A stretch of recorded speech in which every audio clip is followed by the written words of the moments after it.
Hello, I'm Sharriell McHenry, the president of the President's Leadership class. I'm here with Logan Nero.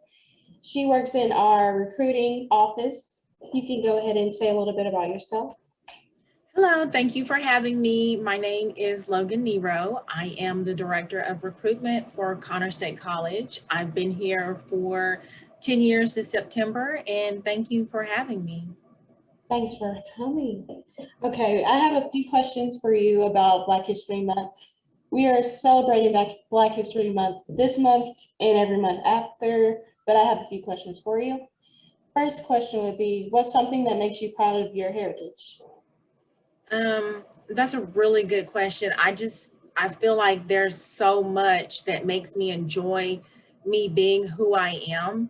Um, I would first start out by saying that I'm Black descent, I'm Native American descent, as well as European, but I identify myself as Black. And so I feel like I am most related or connected to my heritage through the struggles that I have had to overcome as a Black female and as a professional Black female. And so the struggles are real in life, and I have had to always make sure that I'm 2 steps ahead, whether that's having a degree, earning my master's, or just being able to make sure that I can provide for my family through employment. And, it's important for me to be able to do that. So the struggles that we've all had to overcome and still overcoming is one of the things that I can relate to. But another thing would be the physical attributes, the larger lips and the texture of our hair and the skin complexion and things of that nature. So I enjoy all of it. I mean, I really don't feel like I have a choice, and I'm not going to sit here and make a big deal out of it, so I enjoy being Black. I absolutely love that. I love that you embraced who you are. A lot of people struggle with that. My next question is, who is your favorite activist, and who do you think was the most influential during the civil rights movement? Oh man, that's a good one. Of course, the ones that we always highlight, like MLK and Malcolm X, and you know, those two people were kind of like the layout. They were like the blueprint to where we are today. And if it wasn't for them, where would we be? Absolutely. But within that, I would say one of the people that I can mostly relate directly to would be Ben Carson, because he was a neurosurgeon, and I can't imagine the adversity that he came up against. For one, trying to be a doctor. Mhm. Two, doing something that no one's ever done, which is separating conjoined twins.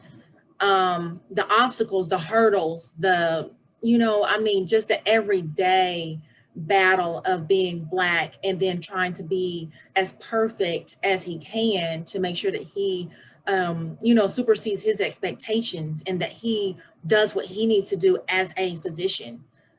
That's huge. And so, I mean, he, US Senator, like, he's very vocal, even in today's society. So I can very much appreciate his efforts and contributions to our society and to our race and culture. Gotcha. Okay, next question for you I have. How do you celebrate Black history yourself? Like with your family or just yourself? I've been trying to still figure that one out, to be honest. I have daughters, and I'm wanting them to become comfortable with who they are. And let's just be honest, I'm kind of in a rural area, not as urban. And so they're going to come encounters with their hair not being so straight. Their hair is a little bit more curlier or kinkier, and their complexion is a little bit darker than their peers. And so a celebration for Black History Month or day, or just, whatever is going to be every day for us, because I don't want them to know that they're so different that it's wrong. And I want them to know that being different is okay, and being the same as everyone else is okay. So celebrating Black history and just celebrating being Black is a daily occurrence for us. I don't want to make anyone stand out or be any less than, you know, what we are. And I just want us to be the best version of ourselves. And so I'm talking to them about our cultures. I'm, you know, sharing with them a lot of our Native American descent as well, because part of my culture and heritage was that not only having the Black descent, but as being Cherokee, I was Cherokee freedmen. And so there were Native Americans that had slaves, and, you know, we were a product of that as well. So I'm sharing kind of that nature with them, how we got here, and, you know, the way that they treated us and how we were considered chattel and property, and how people owned us and how they counted us, you know, as half a person, and how, you know, we were just taken in as inventory, basically. And you know what? Also how we helped found the United States of America. Because if it wasn't for us, the Europeans wouldn't have the authority, they wouldn't have the money, they wouldn't have the businesses that they have, they wouldn't have anyone to operate, anyone to nurse their children, anyone for what they have going on. Because if it wasn't for the Blacks that they did put in place to do, you know, things in their absence and to carry through their businesses, it wouldn't be as productive as it is. And that goes all the way back to the late 1800s.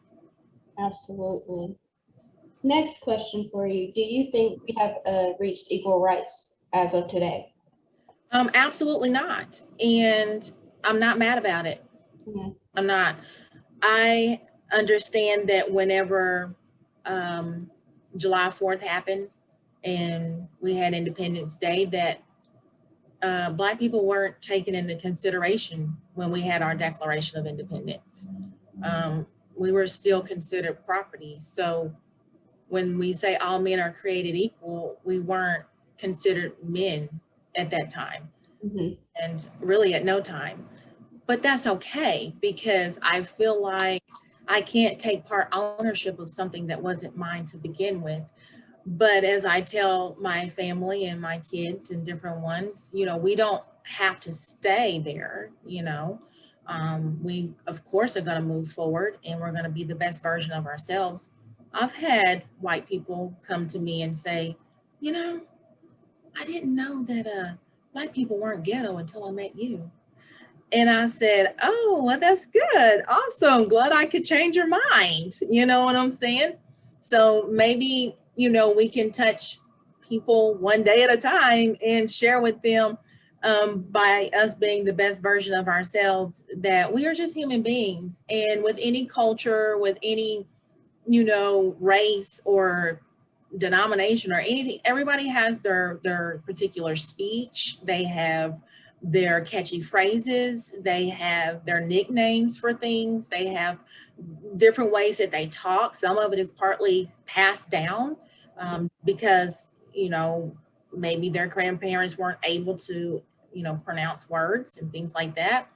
But all of that, you know, is just a collection of where I am and how I kind of take it for what it is. And so we'll never, in my mind, you know, this is just my opinion, be equal. And that's why I said earlier that I always have to feel like I have to be 2 steps ahead. Like I know that if I'm going for, you know, some type of presentation or interview or, you know, anything, that I have to bring my A game. And whether that's making sure I have all the ammunition that I need with the clout, the degrees, the experience, you have to have it. And I don't expect for someone that's not of color to truly understand these feelings, because it's different when you walk in a room and you don't look like everyone else. You know what I'm saying? It's different whenever you kind of get a double whammy when you're female and you're Black. And sometimes people expect for you to be a little, what's the word, aggressive or defensive or whatever. And it's like, no, I'm no different than, you know, per se, a white female, if I was to say something, I don't want you to judge me and say that I'm snappy or rude or anything like that. So with all that said, I have watched the way that I communicate, and I always want to make sure that it is the best version of myself. So equality, I would have to say that I'm not really going to wait for someone to give me equality. I have respect for myself. I don't need someone to say, oh, now we're equal now. We're equal now. Okay. Well, good for us, I guess. But I can always still present myself as though I'm equal to them, whether or not they acknowledge that. I don't need that. I don't need anyone's permission to say whether or not we're equal. That's absolutely great. I have one more question for you. Mhm. And it is, why is it important to celebrate not only Black History Month, but Black history as a whole? So that our kids know where we come from and where we are going. Everyone knows that with all of this history that we have and all of this technology, all of this data, all of these coaches teaching history classes, that if we do not pay attention to what is going on, we're going to repeat it. We're going to repeat it. I feel like from the time of 1968 till 2019, 2020, we have rewound, and now we're starting all over again with Black Lives Matter and just trying to fight for rights. So if we do not know where we've been, then how do we know where we're going? And it's cliche, that's what everybody expects, but it's the truth of the matter. And, you know, it's sad, but we have to pay attention to the writing on the wall. Absolutely. And there are a lot of people going around as though they're blind and they have no bumpers on. So they're just colliding with, you know, people and arguments and drama, and it's just pure chaos. And so we have to know the direction that we want to go. And I have to share that with my kids. I don't want them going through life with a chip on their shoulder because someone's told them that they're not equal or they feel like they have to fight for something. If we all just worry about ourselves, and if we were all considering treating everyone that we come in contact with dignity and respect, it would not matter about the complexion of our skin.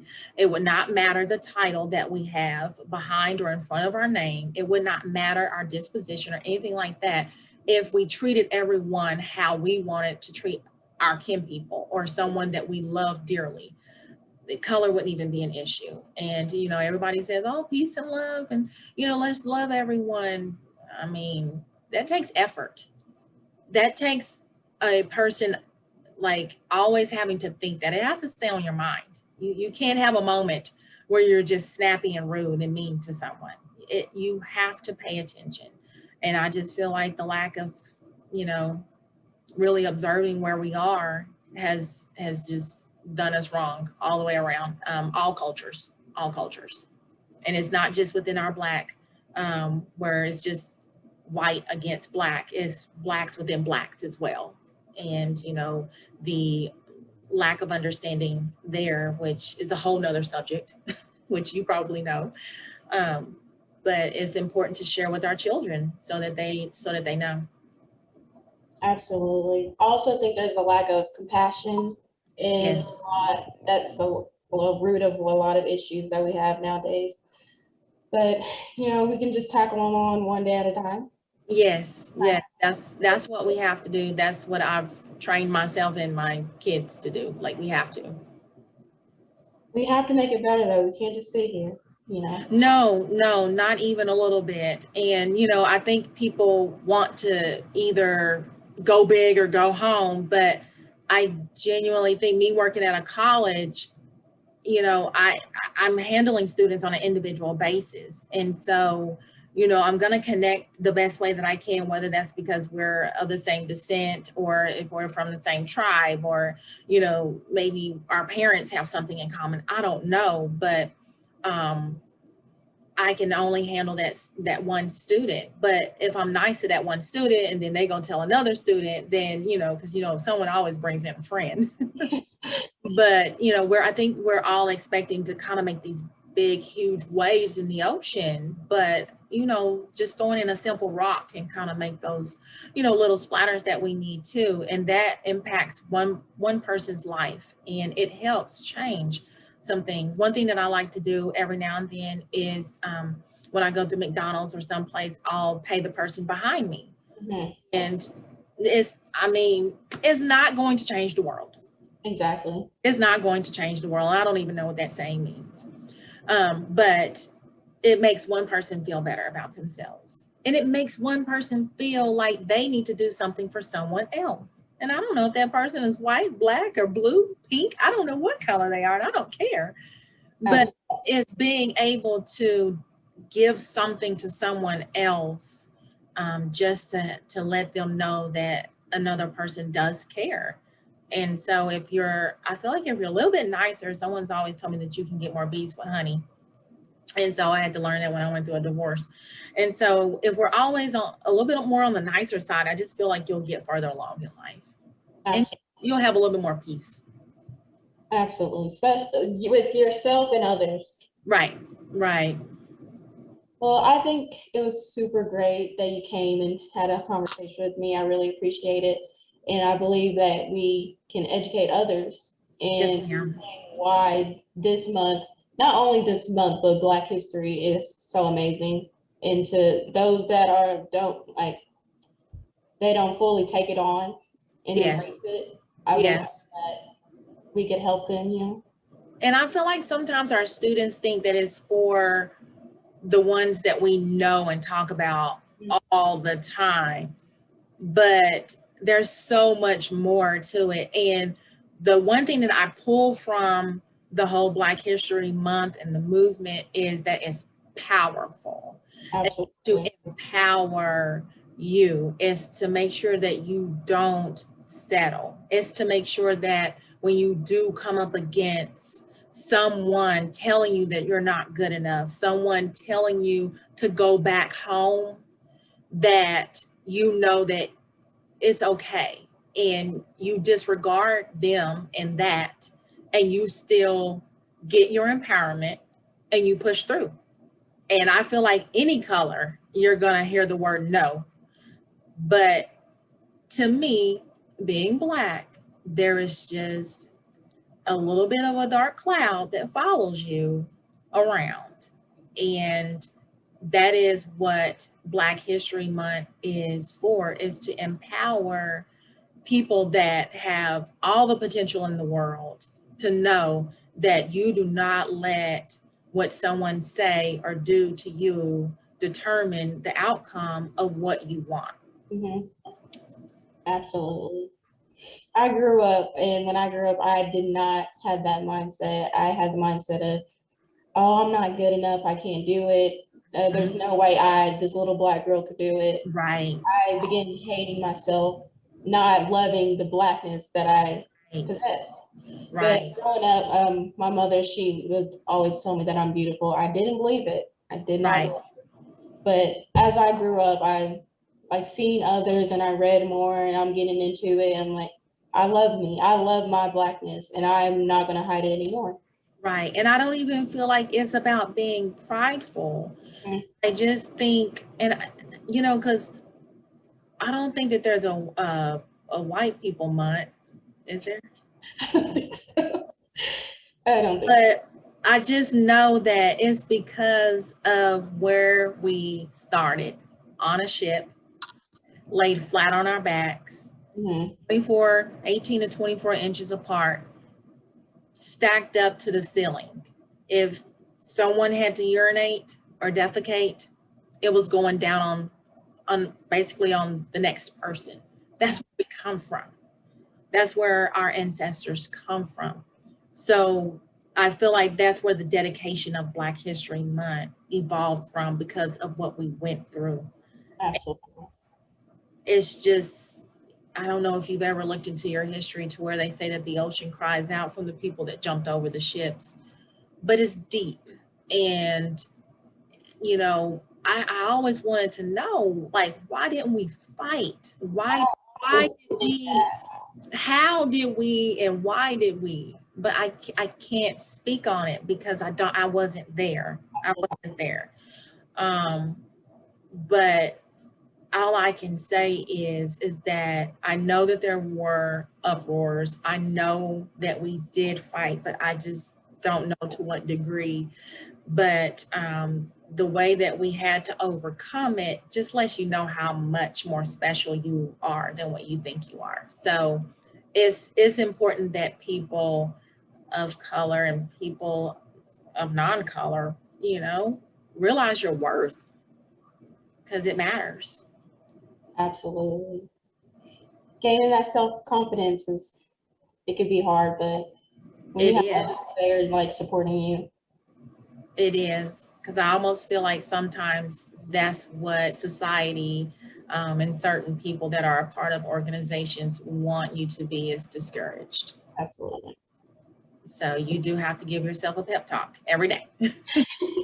Yeah, absolutely. I do that a lot. But we're making it. But I want to say thank you again for Yes, Mia. discussing. It was absolutely wonderful. I loved every minute of the conversation. Well, thanks for having me, and you have a good day. You too. Bye-bye. Bye.